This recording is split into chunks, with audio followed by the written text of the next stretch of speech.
Hi, welcome guys to the Pole Shift News.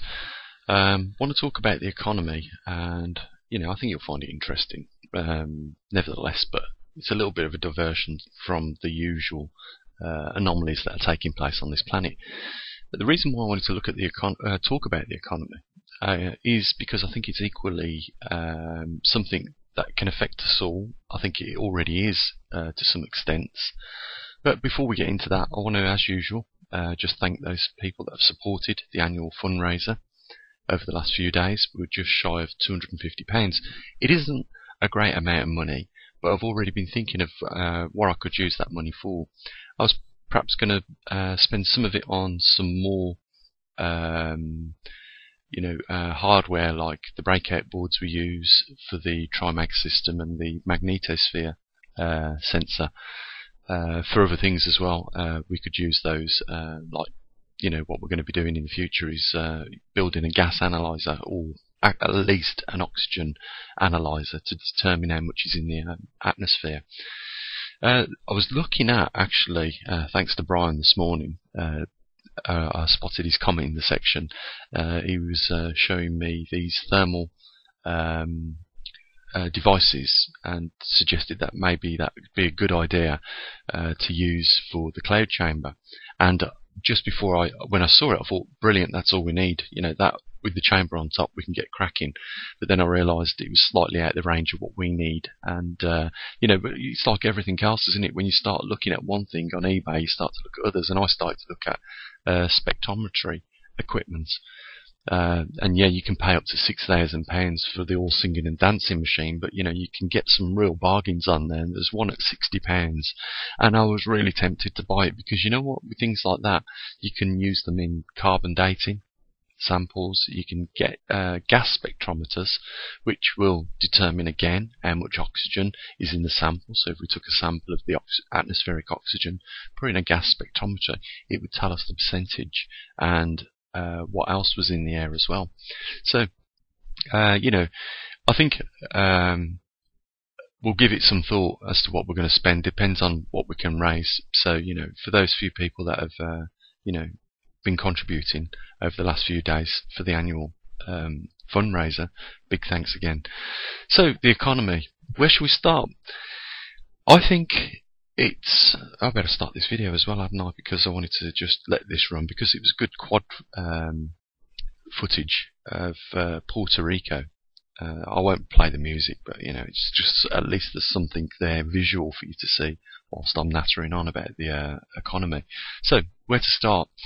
I think it's not just the people of the UK, but I think a lot of European countries, as well as the United States, Canada, and a lot of other countries, not to mention them all, but I think you get the general idea of what's taking place in the UK is probably happening in your country as well. And, when you see these things, I think, it's not too obvious to make the next conclusion as to what happens next. One of the things we could talk about is, I think, the nationals of these countries that have been integrating, migrants from other parts of the world are owed some compensation.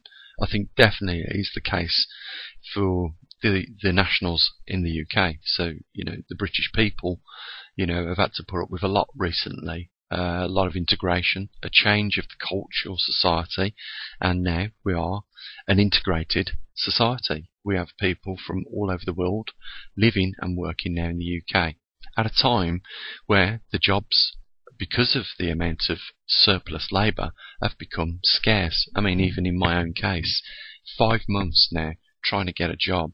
I have had a couple of job offers, but they've been low basics, and one of them not even in this country.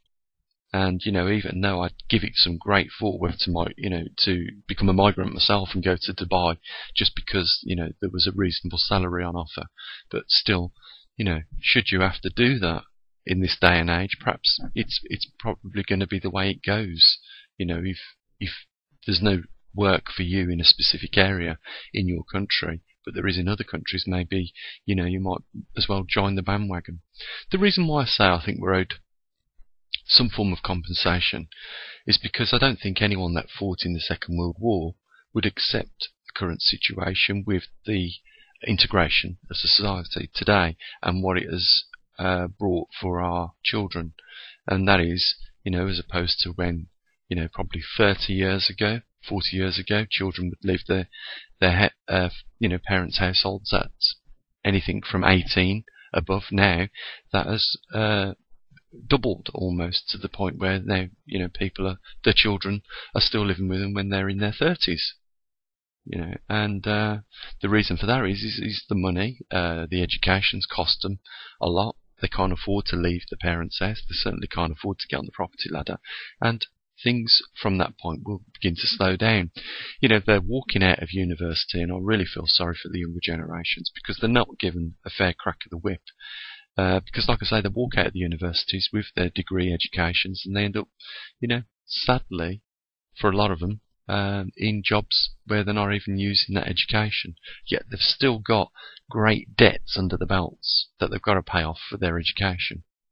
Not just given an opportunity to get the job that should have been well paid, and allowed them to pay off those student bills, as well as become a functioning normal person in society that, like everybody, wants to own their own property, wants to raise a family, and this, that, and the other. What we've done is we've prolonged the process of what was taking place naturally 30 years ago. Adding to that, we've got a technological advancement, and that has taken the labour out of industry, because there are more robots now building and doing jobs that humans used to do. And I think the reason why I say again, the government owe these people compensation in some form is because, I think as a country government, you should be looking after the interests and making sure that if you want to keep such things as the capital system, then you better make sure that people have access to, that system.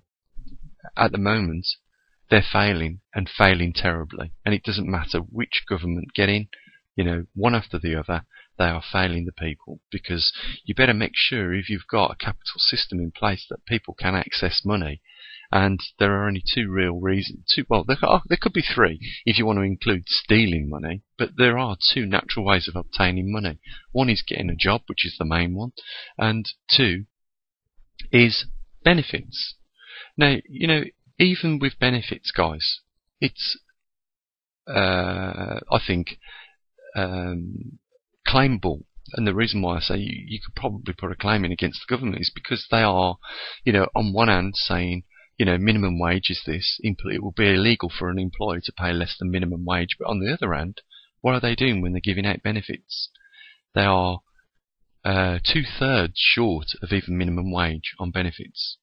So how do people participate in this monetary system, this capital system, if they can't get a job, they're not brave enough to steal something, and, they are forced without any options to take benefits? Where is the government's thoughts on this? Just want to remind you guys that we are the 7th world's largest, richest country in the world. The UK is.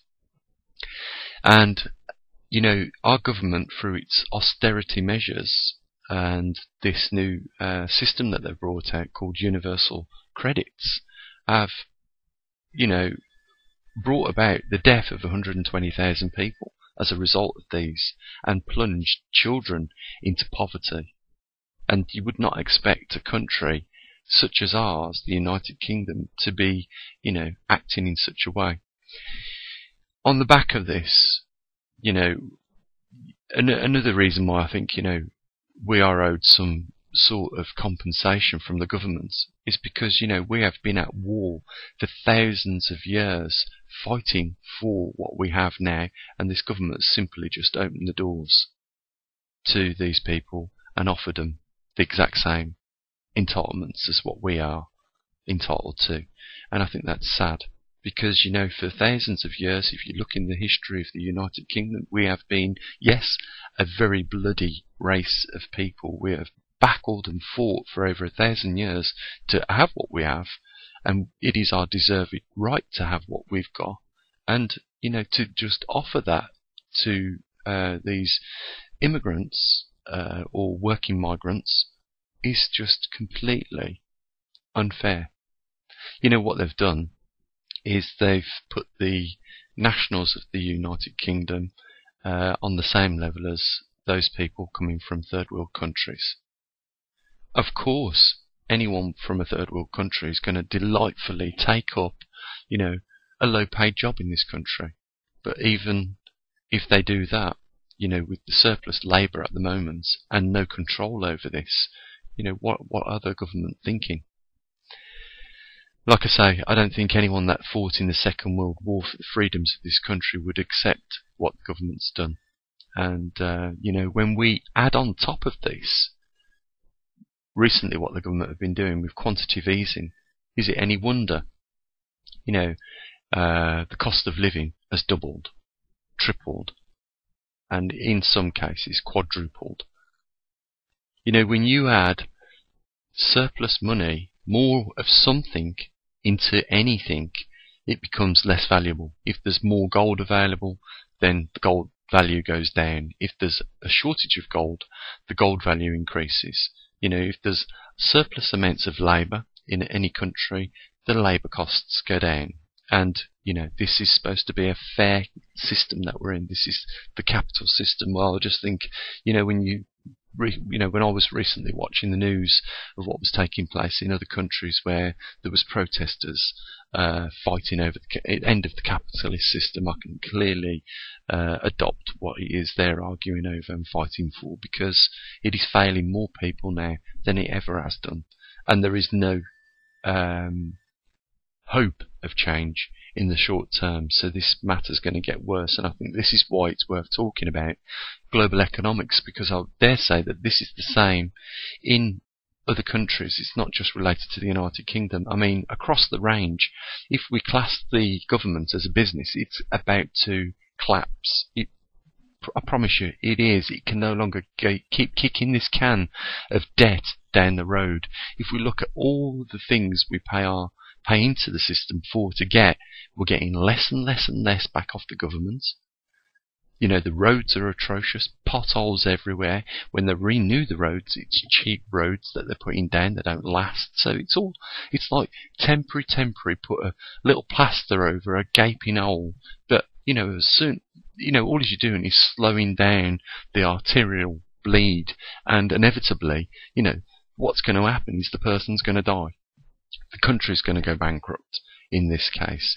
If they keep quantitative easing, if they keep allowing more migrants in, eventually the unemployment rate is going to increase. And if you look on the ONS report in the United Kingdom, you're going to see falsified statistics. They're not true.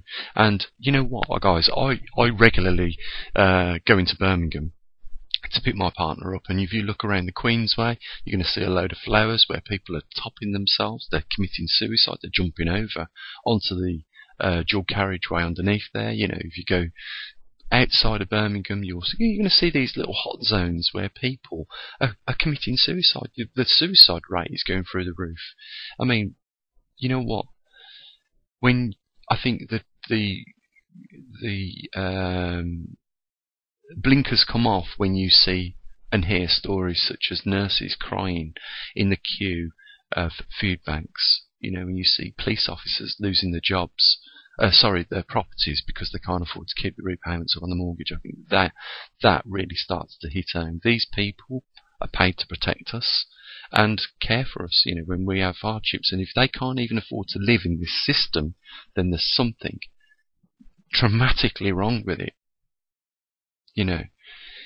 With the fact that, agricultural growing land, arable land going offline now in certain parts of the world is going to add to this problem massively, because food in the UK is already expensive. I remember I didn't shop in Marks and Spencer's and the expensive shops. I've never have them. I've never been fortunate to do that. So I've always shopped in the cheaper shops.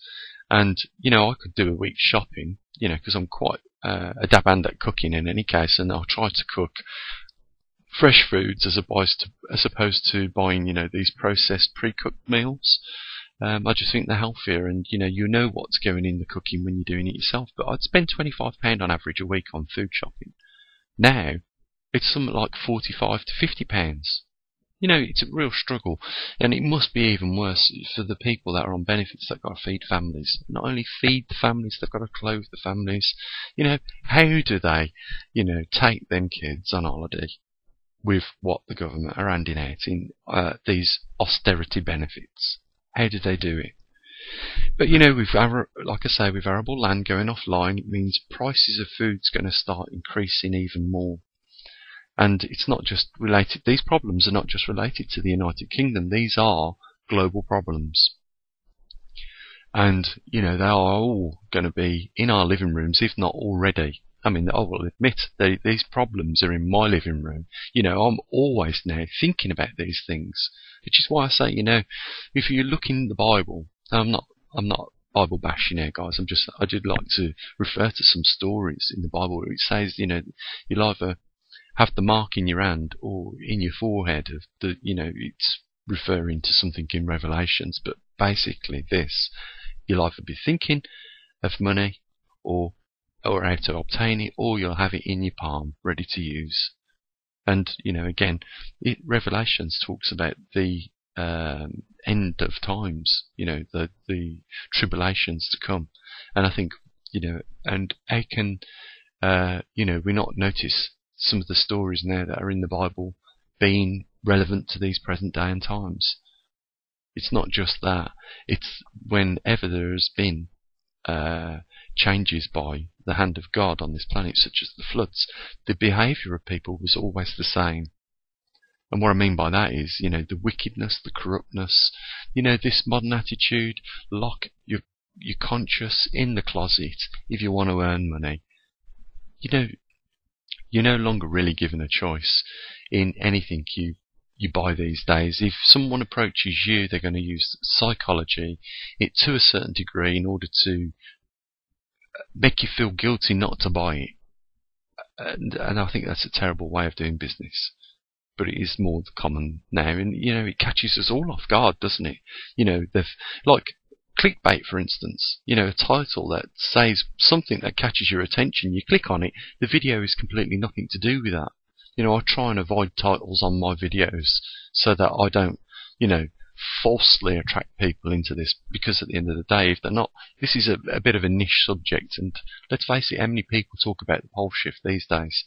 How many people are actually aware? It's probably the same amount of carbon in our atmosphere, 0.04% of people are actually aware that this planet's going through a magnetic reversal. So, again, what do we do?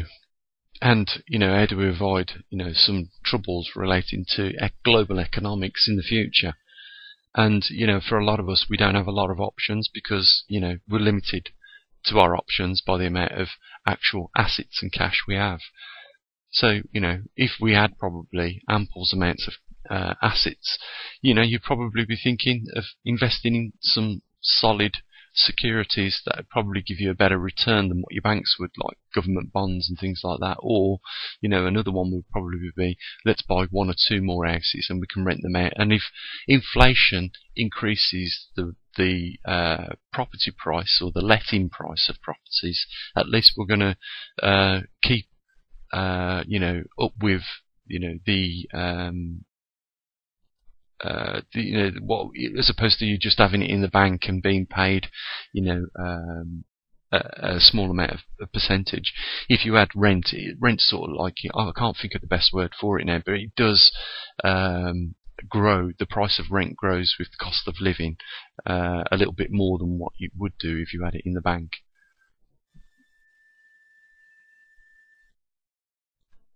Well, guys, I think you get the idea of what I'm talking about, and I think that at least a few of you can relate to what I've talked about. It's very sad. I'm quite proud of the British history. At one point in time, Britannia used to rule the waves. We had a navy fleet bigger than anybody's in the world, And Britannia, as I say, it used to be the saying, "Royal Britannia rules the waves," and it really did. But if you look into that, you'll see what sort of things we was up to a few hundred years ago. And I'll just give you an idea. We would send our armadas to somewhere like I don't know, Afghanistan. We would pick up a load of opium there. We would ship that then to China.